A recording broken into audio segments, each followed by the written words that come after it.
सबसे पहले चीज यहाँ पे हम लोग को फिफ्थ क्वेश्चन में क्या दिया है। सो यहाँ पे हम लोग को फर्स्ट दिया है कि एक डायगोनल्स ऑफ पैरेललोग्राम। तो यहाँ पे ऑफ कोर्स ये दिया था, डायगोनल्स ऑफ पैरेललोग्राम दिया है। ओके, अब ये पैरेललोग्राम का हमें क्या क्या दिया है। सबसे पहले चीज, एक पैरेललोग्राम का नाम दिया है, it is A B C and D. क्या बोला गया कि ये डायगोनल्स कहाँ पे इंटरसेक्ट कर रहे हैं। ओके फाइन, तो ये डायगोनल्स हमें इंटरसेक्ट करने का पॉइंट हमें दिया है। सो लेट्स से ये जो पॉइंट है जहाँ पे इंटरसेक्ट कर रहा है, let's say this point is what O. जहाँ पे इंटरसेक्ट हो रहा है क्या रहेगा, पॉइंट ओ रहेगा। ओके, अब नेक्स्ट हमें यहाँ पे एओ का वैल्यू दिया है, इट इज कितना 5। हमें यहाँ पे बीओ का वैल्यू दिया है, it is 12। Great. Next AB का वैल्यू दिया है, it is what, it is 13। यहां तक किया। अब हमें प्रूव करना है कि क्या है, ये जो एबीसीडी है इज अ रोम्बस। ओके, अब रोम्बस का जो डायगोनल्स बाइसेक्ट होता है और पैरेललोग्राम का जो डायगोनल्स बाइसेक्ट होता है, इसमें फर्क क्या है। ठीक है, तो हम लोग पहले चीज वो लिखेंगे। अब देखो, डायगोनल्स ऑफ पैरेललोग्राम जब बाइसेक्ट होएगा तो सिर्फ वो क्या करेगा, इक्वल पार्ट्स में डिवाइड करेगा। रोम्बस जब डिवाइड करेगा तो रोम्बस में क्या स्पेशलिटी है, रोम्बस इसको क्या करेगा, राइट एंगल में डिवाइड करेगा। मतलब जब रोम्बस बाइसेक्ट करेगा तो कितने डिग्री में बाइसेक्ट करेगा, 90 डिग्री पे। तो ये बस आपको प्रूव करना है कि ये जो एंगल है that is angle A O B, ये कितना है, 90 डिग्री। बस ये अगर आपने प्रूव किया तो ये क्या रहेगा, ये एक राइट एंगल ट्रायंगल रहेगा, मतलब ये एक रोम्बस रहेगा बेसिकली। फाइन, मैं पहले चीज क्या करता हूं, ये ट्रायंगल को जरा ले लेता हूं, ध्यान देना। ओके, अभी ट्रायंगल में सबसे पहले चीज हमें किसको प्रूव करना है, 90 डिग्री है, दैट इज ये एंगल, दैट इज ए ओ और बी। ओके, ए बी हमें दिया है कि कितना है, 13 है। ए ओ दिया हमें कितना है, 5 है। और ओ बी दिया हमें कितना है, 12 है करके। तो इतने चीजें फिक्स हमें क्वेश्चन में दिया। अब कोई भी चीज राइट एंगल रहेगा या हमें प्रूव करना रहेगा तो सबसे पहले आपके दिमाग में क्या सोचना चाहिए, पाइथागोरस थ्योरम सबसे पहले। अब पाइथागोरस थ्योरम यहाँ पे हम लोग कब यूज कर सकते, जब ये 90 डिग्री रहेगा तब हम लोग पाइथागोरस थ्योरम यूज कर सकते। लेकिन हमें यहाँ पे पाइथागोरस थ्योरम यूज करके इसको 90 डिग्री प्रूव करना है। मतलब हम लोग क्या कर रहे हैं, एग्जैक्टली उल्टा प्रोसेस कर रहे हैं। देखो, पाइथागोरस थ्योरम कब यूज कर सकते, जब एक राइट एंगल ट्रायंगल रहेगा तब हम लोग क्या बोलेंगे, hypotenuse square equal to side one square plus side two square. यहां पर हमें क्या करना है, उसको राइट एंगल प्रूव करना है बाय यूजिंग पाइथागोरस। मतलब क्या कर रहे हो आप, मतलब कंप्लीटली ऑपोजिट कर रहे हो, मतलब कन्वर्स कर रहे हो। मतलब हम लोग यहाँ पे क्या यूज करेंगे, ध्यान। सबसे पहले हम लोग चेक करेंगे ये ट्रायंगल में सबसे बड़ा साइड कौन है। तो ऑफकोर्स हमें दिख रहा है कि कौन है वो, 13। तो हम लोग सबसे पहले क्या करेंगे, ए बी का स्क्वायर निकालेंगे, which is what, which is 13 का स्क्वायर। तो ये कितना आएगा, दिस विल बी 169। इसको मैं क्या लूंगा, इक्वेशन नंबर 1। वैसे मैं क्या करूंगा, sum of squares of other two sides. मतलब कौन रहेगा अदर टू साइड्स, एक तो एओ स्क्वायर रहेगा, एक तो बीओ स्क्वायर रहेगा। तो ये कितना रहेगा, it will B 5 square plus कितना आएगा, 12 स्क्वायर। तो ये ऐड हुआ तो कितना आएगा, 25 प्लस 144। दोनों को ऐड किया तो कितना आ रहा है, it is coming out to be 169। इसको मैं क्या लूंगा, इक्वेशन 2। तो फ्रॉम 1 एंड 2, ठीक है, फ्रॉम 1 एंड 2 आप क्या बोल सकते हो, A B square equal to क्या है, it is equal to AO square plus BO square. या फिर आप ऐसे लिख सकते हो, हाइपोटेन्यूज स्क्वायर इक्वल टू क्या आ रहा है, it is coming as side 1 का स्क्वायर प्लस यहां पे क्या आएगा, साइड 2 का स्क्वायर। चलो, ये चीज हमने लिख लिया। देयरफॉर आप क्या बोलोगे, बाय कन्वर्स, किसका कन्वर्स कर रहे हो, ऑफ पाइथागोरस थ्योरम।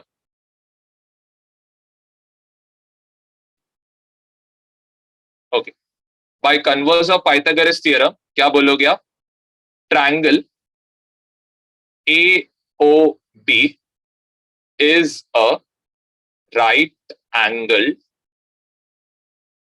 triangle. चल, अब आपने यहां तक प्रूव किया. सिमिलरली, ठीक है, सिमिलरली आप वैसे क्या कर सकते हो, देखो अब सिमिलरली ये भी कितना रहेगा, 12 रहेगा, ये भी 5 रहेगा, तो ये कितना रहेगा, 90 डिग्री रहेगा, तो ये कितना होएगा, 13. सिमिलरली ये 5 रहेगा, ये 12 रहेगा, ये 90 डिग्री रहेगा, तो ये भी कितना रहेगा, 13. सिमिलरली ये 5 है, ये 12 है, ये 90 डिग्री है, तो ये भी कितना रहेगा, 13 रहेगा. तो सिमिलरली आप क्या बोल सकते हो, similarly all the remaining angles are 90 degree. therefore आप क्या बोल सकते हो, therefore the quadrilateral, यहां पे चाहे तो ऐसे quadrilateral मत लिखना, डायरेक्टली लिखना A B C D is a rhombus. अब क्यों रोम्बस रहेगा ये आपको पता है, इसका रीजन क्या है, because diagonals bisect each other at right angle. तो रीजन लिखना as diagonals bisect each other at right angle. ठीक है, जस्ट यहां तक लिख लेना, कोई डाउट है पूछ सकते हो.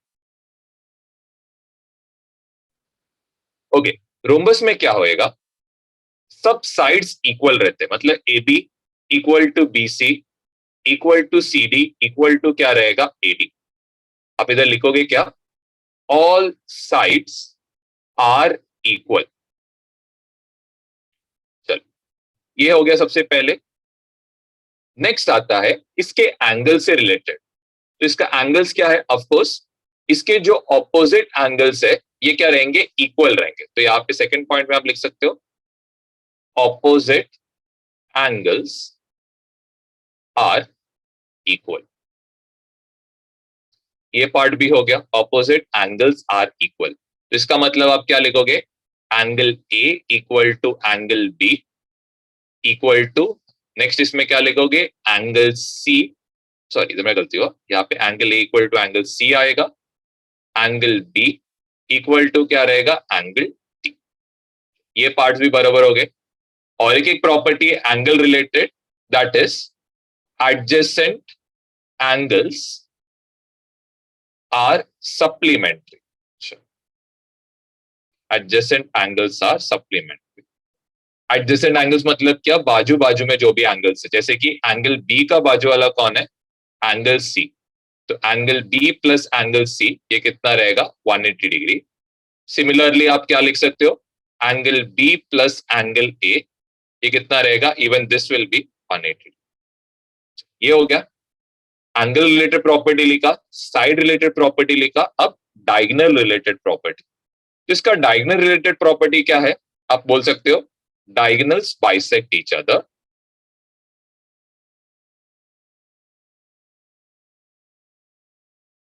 ये एक प्रॉपर्टी है कि diagonals bisect each other. And और एक इंपॉर्टेंट प्रॉपर्टी है, डायगोनल रिलेटेड ही है, तो लिखना diagonals bisect each other at right angle. मतलब राइट एंगल में एक दूसरे को क्या करेंगे, बाइसेक्ट करेंगे. मतलब यहाँ पे दोनों के बीच में जो भी एंगल आएगा कितना आएगा, it will B 90 degree. Just ये सब चीजों पे फोकस करना. फिर हम लोग ट्रपीजियम ध्यान देना. सबसे पहले चीज ट्रपीजियम है क्या, जस्ट अब ज्यादा करके आपको एग्जाम में जो भी ट्रपीजियम्स आएंगे उनमें दो चीज कॉमन रहेगी, ध्यान देना. सबसे पहले रहेगा यहाँ पे ना दो साइड्स पैरेलल दिए रहेंगे, that is A B is parallel to, यहाँ पे क्या आएगा, सी डी. और एक एक चीज आपको दिया जाएगा, दैट इज यहाँ पे लोग क्या करेंगे, ये जो ए डी है एंड ये जो बी सी है, ये लोग क्वेश्चन में क्या देंगे, इक्वल देंगे, या हमें इक्वल प्रूव करना रहेगा. तो ध्यान दो है, ठीक. अगर क्वेश्चंस इधर जैसे लिखना, क्वेश्चंस कंटेनिंग ऐसे टाइप के पार्ट्स है जैसे कि जिसमें हमें आइदर ये दिया रहेगा या फिर हमें क्या करना पड़ेगा, प्रूव करना पड़ेगा। तो ऐसे टाइप के क्वेश्चंस में आप क्या कंस्ट्रक्शन करोगे, तो ये ध्यान देना। तो ये लिखना कंस्ट्रक्ट, ये सबसे इंपॉर्टेंट कंस्ट्रक्शन है ये एक्सरसाइज में।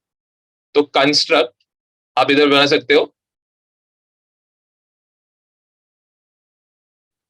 बीई, कंस्ट्रक्ट बीई पैरेलल, किससे पैरेलल रहना चाहिए, एडी से पैरेलल। अभी देखो कोई भी रह सकता है, आप चाहे तो इधर से ही बना सकते हो, मतलब इधर से भी ये बना सकते हो, पूरा चॉइस आपके ऊपर है।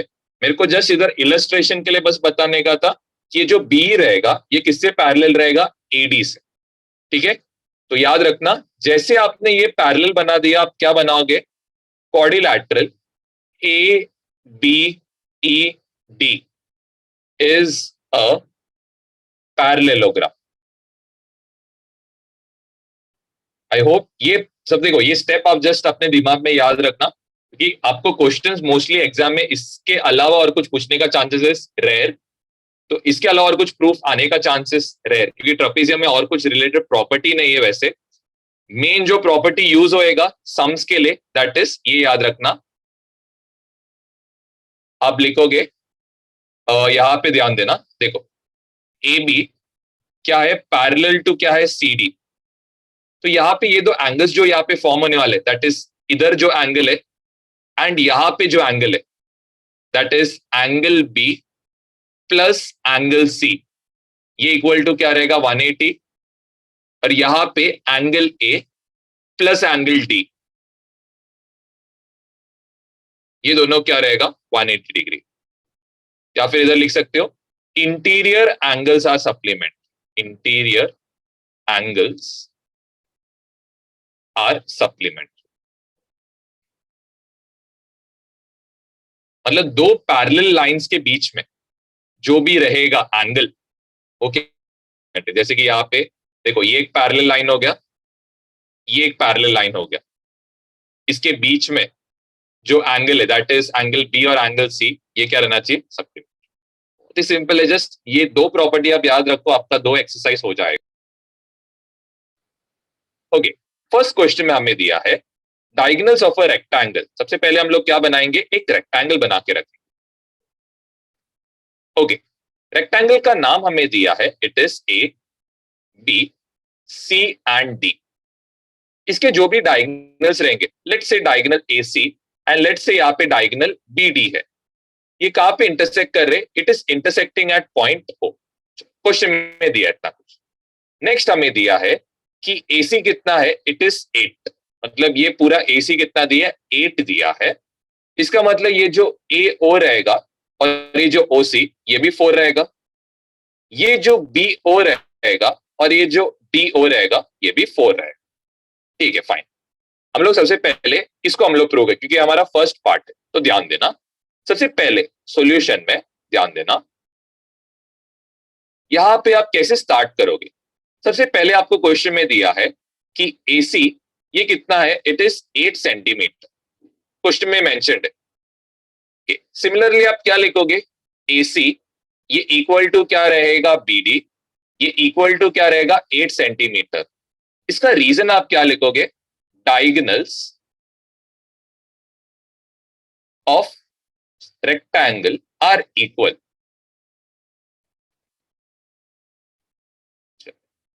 ये पार्ट हो गया। देयरफॉर आप क्या बोलोगे, देयरफॉर आप बोलोगे AO equal to CO equal to BO equal to रहेगा DO इक्वल टू रहेगा half of AC equal to रहेगा हाफ ऑफ BD। एंड इसका रीजन क्या लिखोगे, diagonals of rectangle bisect each other.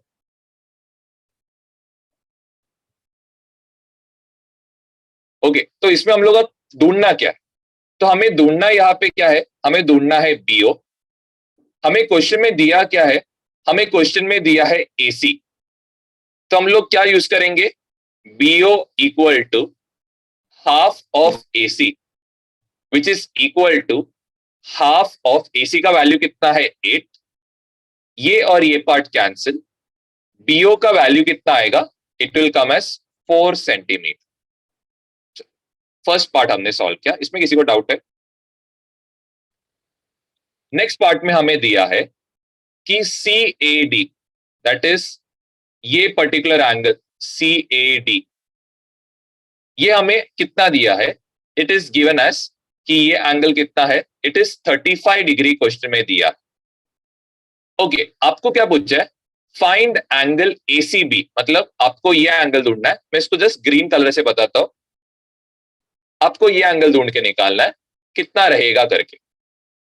अब आप क्लियरली यहाँ पे क्या ऑब्जर्व कर रहे हो, एक Z फॉर्म हो रहा है। ओके, तो अगर ये एंगल कितना रहेगा 35, तो ये एंगल भी कितना रहना चाहिए, even this should be 35। Reason क्या रहेगा, तो रीजन रहेगा these are alternate angles. Okay, अब आप इसको प्रूव कैसे करोगे, सबसे पहले आप लिखोगे AD, जस्ट एक सेकेंड, यहां पे लिखना AD इज पैरेलल टू क्या आएगा BC सबसे पहले, एंड आप क्या बोलोगे, and AC is the transversal. चल, ये बात आपने लिख लिया, फिर आप डायरेक्टली क्या लिखोगे, एंगल, इसका नाम कैसे लिखोगे, CAD,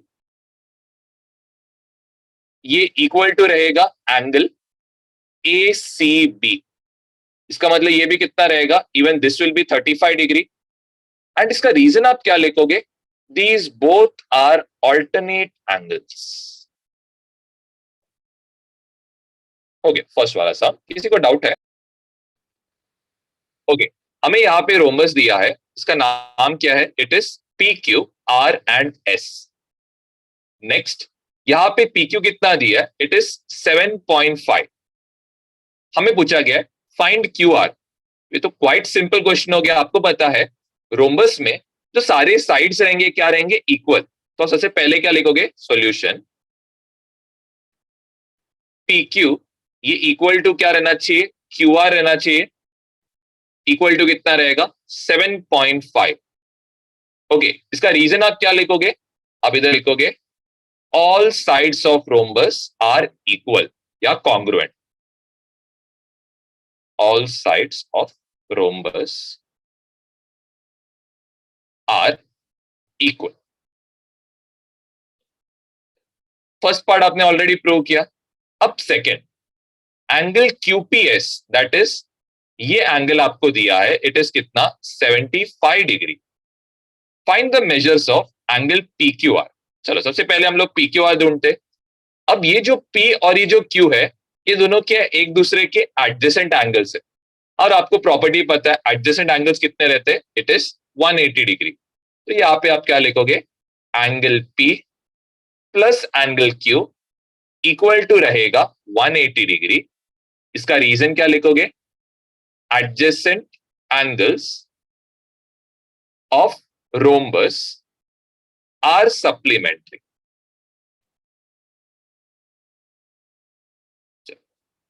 आपने अगर ये बात अगर लिख लिया, तो एंगल P आपको कितना दिया है, मतलब एंगल QPS आपको दिया है, इट इज 75। तो यहाँ पे आप 75 लिख लेना। एंगल Q आपको ढूंढना है, तो मैं एंगल Q लिखता हूं, ये इक्वल टू कितना रहेगा 180 degree. Angle Q equal to रहेगा 180 माइनस कितना आएगा 75, विच इज कितना 105 डिग्री। चलो, एंगल Q भी मुझे मिल गया, कितना है 105 डिग्री। नेक्स्ट आपको पूछा है कि ये SRQ कितना रहेगा, तो ये भी क्वाइट सिंपल है। देखो, ये P का कैसा ऑपोजिट एंगल है, ऑपोजिट एंगल्स क्या रहते हैं, इक्वल रहते। तो यहाँ पे आप क्या लिखोगे, angle P equal to angle R which is equal to 75 degree. इसका रीजन क्या आएगा, this is opposite angles of rhombus are congruent. तो देखो, आपको कोई एक्स्ट्रा प्रॉपर्टी याद करने की कोई जरूरत नहीं है। रोम्बस का जो भी प्रॉपर्टी है पैरेललोग्राम जैसे सिमिलर है, बस आपको एक ही चीज याद रखना है, दैट इज रोम्बस का जो डायगोनल्स रहेगा ये बस 90 डिग्री में इंटरसेक्ट करेगा। बस ये प्रॉपर्टी आप याद रखो, बाकी तो सब पैरेललोग्राम जैसे सिमिलर है, सब सेम। सिर्फ वो एक प्रॉपर्टी को छोड़ के, और दूसरा कौन सा प्रॉपर्टी है, ऑल साइड्स का। तो ये दो प्रॉपर्टी आपको बस याद रखना है, बाकी सब क्या रहेगा, सेम रहेगा। थर्ड सम जरा ट्राई करो।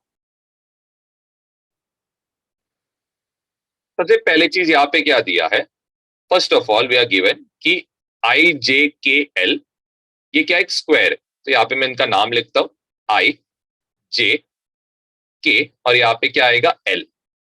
ये दोनों क्या करते हैं, इसके दोनों डायगोनल इंटरसेक्ट करते हैं। चलो ये दोनों इंटरसेक्ट किया, कहां पे इंटरसेक्ट करते, it is intersecting at point M. चलो ग्रेट। पहले आपको क्या बोला है, find the measures of angle I M J, मतलब ये आई एम जे कितना है ये आपको फाइंड आउट करना। सबसे पहले मैं हर एक एंगल पहले लिख लेता हूं, फिर हम लोग एक एक करके प्रॉपर्टी यूज करके फाइंड आउट करेंगे। चल नेक्स्ट, नेक्स्ट आपको क्या बोला है, जी आई के। तो ये जो जी आई के है ये कहां पे आएगा, ये वाला पर्टिकुलर एंगल आएगा, दैट इज ये एंगल आपको ढूंढना है। इसको आप क्या लोगे, 2, ये आपको ढूंढना है। नेक्स्ट आपको फाइंड आउट करना है आई जे के। तो आई जे के मतलब ये पूरा एंगल आपको फाइंड आउट करना है, दैट इज ये पूरा एंगल। तो ये क्या हो गया, आपका तीसरा एंगल हो गया। ओके, तो यहाँ पे क्या है, 3 एंगल से जो आपको क्या करना है, यहाँ पे ढूंढना है। अब हम लोग एक एक करके प्रॉपर्टी यूज करके क्या करेंगे, ये फाइंड आउट करेंगे। तो जरा ध्यान देना, सबसे पहले यहाँ पे आप क्या करोगे, तो फर्स्ट यहाँ पे एंगल आई, जैसे एक सेकेंड है, एंगल आई एम जे, ये इक्वल टू कितना रहेगा, it will be equal to 90 degree. इसका रीजन क्या लिखोगे, तो यहां पे लिखना diagonals of square bisect each other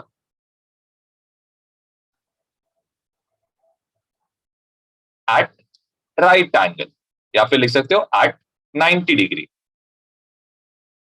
चल सबसे पहले ये हो गया। नेक्स्ट, नेक्स्ट हमें यहां पे क्या करना है, जे आई के। सो जे आई के इज दिस पर्टिकुलर एंगल, तो यहां पे एंगल जे आई के ये इक्वल टू कितना रहेगा, 90 डिग्री का क्या रहेगा, हाफ रहेगा, विच इज कितना, विच इज 45 डिग्री। अब इसका रीजन क्या लिखोगे, तो इसका रीजन लिखना diagonals of square R angle bisectors. यहां पे लिखना आर एंगल बाइसेक्टर्स। ये पार्ट भी हो गया, दैट इज सेकेंड पार्ट हो गया। अब हम लोग करेंगे इसका थर्ड पार्ट। तो थर्ड पार्ट तो सबसे सिंपल है, एंगल आई जे के इक्वल टू कितना रहेगा, 90 डिग्री। तो आप इसका रीजन क्या लिखोगे, angles of square are equal and measure 90 degree each. इसमें सॉल्व करने लायक तो कुछ नहीं था, सब मोस्टली सारे ओके। अगर क्वेश्चन में हमें बोला है फाइंड एल जे एंड के, मतलब एल जे के मतलब कौन सा रहेगा, जस्ट उसको मैं बना के बताता हूं, एल जे के। अब ये एल जे के मतलब क्या रहेगा, ये पर्टिकुलर एंगल रहेगा। तो ये जो एंगल रहेगा ऑफकोर्स क्या रहेगा, 90 का क्या रहेगा, हाफ रहेगा। क्यों, क्योंकि डायगोनल्स क्या करते हैं, आर एंगल बाइसेक्टर्स। तो यहाँ पे क्या लिखोगे, एंगल एल जे के ये क्या रहेगा, it will be half of 90 degree, जिस कितना 45 डिग्री। यहां पे आप रीजन क्या लिखोगे, तो इसका रीजन जस्ट लिखना diagonals R angle bisectors, R angle bisectors.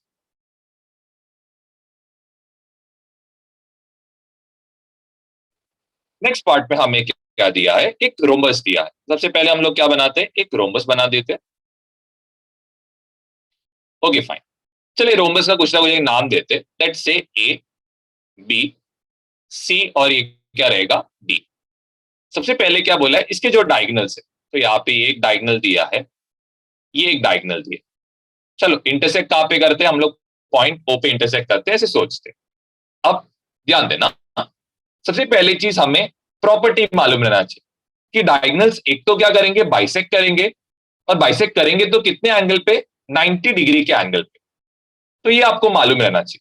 सबसे पहले आप कैसे लिखोगे इसको, तो यहां पे लिखोगे ए, चलो लेट से, लेट, इधर देखो सॉल्यूशन लिखना, solution let A C equal to हम लोग कितना लेते, 20 लेते, एंड यहाँ पे बी डी इक्वल टू कितना रहेगा, 21।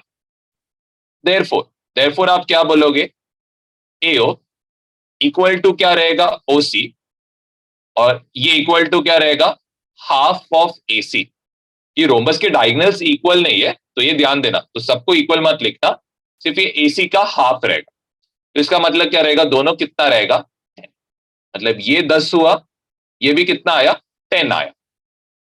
नेक्स्ट, नेक्स्ट आप कैसे क्या लिखोगे, सिमिलरली देयरफॉर लिख सकते हो, देयरफॉर बीओ इक्वल टू क्या रहेगा, ओडी। ओके, अब ये क्या रहेगा, it will be half of BD रहेगा, विच इज कितना, half of 21, and half of 21 is what, it is 10.5।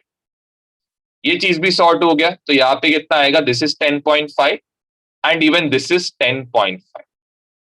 हमें क्वेश्चन में पूछा है फाइंड द साइड, मतलब ये ए बी कितना रहेगा, ये आपको पूछा गया। सबसे पहले मैं क्या करता हूं, यहाँ पे एक चीज ऑब्जर्व करता हूं, ये क्या फॉर्म हो रहा है, एक राइट एंगल फॉर्म हो रहा है। तो मैं सबसे पहले राइट एंगल को यहाँ पे बना देता हूं, ताकि आपको समझे कैसे पाइथागोरस थ्योरम अप्लाई करना। तो यहाँ पे मैंने राइट एंगल ट्रायंगल बना दिया, यहाँ पे ओ, ये ए, और ये यहाँ पे बी। हमें ए ओ दिया है, इट इज 10, बी ओ दिया है, इट इज 10.5। हमें पाइथागोरस थ्योरम अप्लाई करना है। तो पाइथागोरस थ्योरम कैसे अप्लाई करेंगे, 90 डिग्री का जो भी ऑपोजिट है वो हमारा हाइपोटेन्यूज जैसे एक्ट करेगा। तो यहां पे आएगा हाइपोटेन्यूज स्क्वायर इक्वल टू रहेगा साइड 1 का स्क्वायर प्लस यहां पे क्या आएगा, साइड 2 का स्क्वायर। हाइपोटेन्यूज हमें पता नहीं है, तो मैं यहां पे क्या लिखता हूं, ए बी का स्क्वायर। ओके, ये इक्वल टू क्या रहेगा, 10 का स्क्वायर प्लस यहां पे क्या आएगा, 10.5 का स्क्वायर। ओके, ध्यान देना कैसे इसको सॉल्व करेंगे हम लोग। सबसे फर्स्ट आप क्या करो, 10 का स्क्वायर तो आपको सबको पता है कितना रहेगा, 100 रहेगा। नेक्स्ट, अब 105 का स्क्वायर, ध्यान दो ऐसे टाइप के क्वेश्चन को आप कैसे स्क्वायर मतलब डायरेक्टली निकाल सकते हो, तो बहुत ही सिंपल है।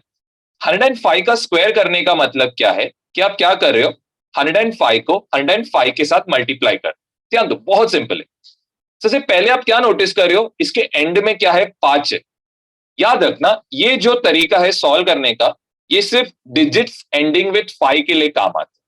तो यहां पे आप नोटिस कर सकते हो 105 है, इसका मतलब इसका लास्ट का डिजिट क्या आएगा, 25 आएगा, लास्ट के 2 डिजिट। ये चीज कंफर्म। अब हमें ये पहले के 3 डिजिट क्या है ये पहचानना है। कैसे करोगे, तो बहुत सिंपल है। इसके पहले का नंबर क्या है, 10, तो मैं यहां पे 10 लिखूंगा, इसको किससे मल्टीप्लाई करूंगा, 11 के साथ। तो 10 इंटू 11 कितना होएगा, 110। यहाँ पे क्या आएगा। अब एक और चीज बता, जैसे लेट से आपको बोला रहता 55 का स्क्वायर निकालो, तो आप कैसे करोगे, बहुत सिंपल है। आप नोटिस कर रहे हो एंड में क्या है, 5, तो यहां पे लास्ट डिजिट क्या लिखोगे, 25। फिर पहला क्या था, 5, इसको आप किससे मल्टीप्लाई करोगे, इसके आगे के नंबर के साथ। तो यहाँ पे क्या आएगा, 6, तो 5 इंटू 6 कितना आएगा, इट विल बी 30। लेट से हमें निकालना है 45 का स्क्वायर, लास्ट डिजिट क्या है, तो लास्ट डिजिट इज 5, तो यहां पे कितना आएगा, 25 आएगा सबसे पहले। नेक्स्ट, नेक्स्ट आप यहां पे क्या सोचोगे, 4, 4 के आगे का नंबर क्या है, तो 4 के आगे का नंबर इज 5, 4 इंटू 5 कितना आएगा, 20, तो इसका आंसर क्या आएगा, 2025। ठीक है, आई होप ये समझा रहेगा कैसे निकालते। तो यहाँ पे आपको कुछ कैलकुलेशन करने की जरूरत नहीं है, डायरेक्टली आप दिमाग से भी कर सकते हो। तो इसका आंसर कितना आएगा, 110, और यहाँ पे 25। अब ध्यान दो, यहाँ पे डेसिमल कितना था, एक जगह के बाद था, राइट। हम लोग क्या करेंगे, स्क्वायर कर रहे, तो डेसिमल कितने जगह पे के बाद आएगा, इसका डबल। तो यहाँ पे क्या आएगा, 1 का डबल क्या है, 2, तो ये 110.25 के बाद आएगा। अब ध्यान दो, इन दोनों को मैं क्या करता हूं, ऐड, तो यहाँ पे क्या आएगा, 210.25 आएगा। ओके, अब जरा आपका दिमाग लगाना, यहाँ पे थोड़ा सा ट्रिकी हो सकता है। 25 है डेसिमल के बाद, तो एक चीज तो कंफर्म है कि डेसिमल के बाद एक 5 तो आएगा, ये चीज कंफर्म। ओके, अब ये 210 के बारे में आप क्या सोच सकते हो? ठीक है, अब इधर है ना, आपको थोड़ा सा अपना दिमाग लगाना पड़ेगा। तो अगर आपको देखो स्क्वायर्स पता हो, जैसे कि लेट्स से आपको, जैसे कि 10 के बाद का स्क्वायर्स पता हो, लेट्स से मेरे को ऐसा अजम करता है कि आपको पता हो, जैसे कि 13 का स्क्वायर आपको पता है कितना है, इट इज 169। 14 का स्क्वायर आपको पता है, इट इज व्हाट, 196। 15 का स्क्वायर आपको पता है, इट इज कितना, 225। तो एक चीज आपको समझ रहा है कि ये 210 कितना है, 196 के बाद आता है और 225 के पहले। तो ये 210 को मैं कैसे लिख सकता हूं? ये 210 को मैं लिख सकता हूं 14 इंटू 15 लिख सकता हूं। 14 इंटू 15 कितना होगा, 210। या फिर चलो ये सब आप करो ही मत, डायरेक्टली आप क्या लिखो, डायरेक्टली आप यहां पे क्या लिखो, 14.5 रहेगा किसका, ए बी का वैल्यू। ठीक है, कैसे आपने सोचा 14 है, क्योंकि ये 200 क्या है, 196 और 225 के बीच में, तो ऑफकोर्स जो भी आंसर रहेगा वो 14 से रिलेटेड ही रहेगा। 0.5 कैसे डिसाइड किया, लास्ट का डिजिट देखो कितना है, 25, इसीलिए मैंने यहाँ पे 0.5 ले लिया। क्लियर है? इससे आपका काम क्या हो जाएगा, आसान हो जाएगा। यहाँ तक पहले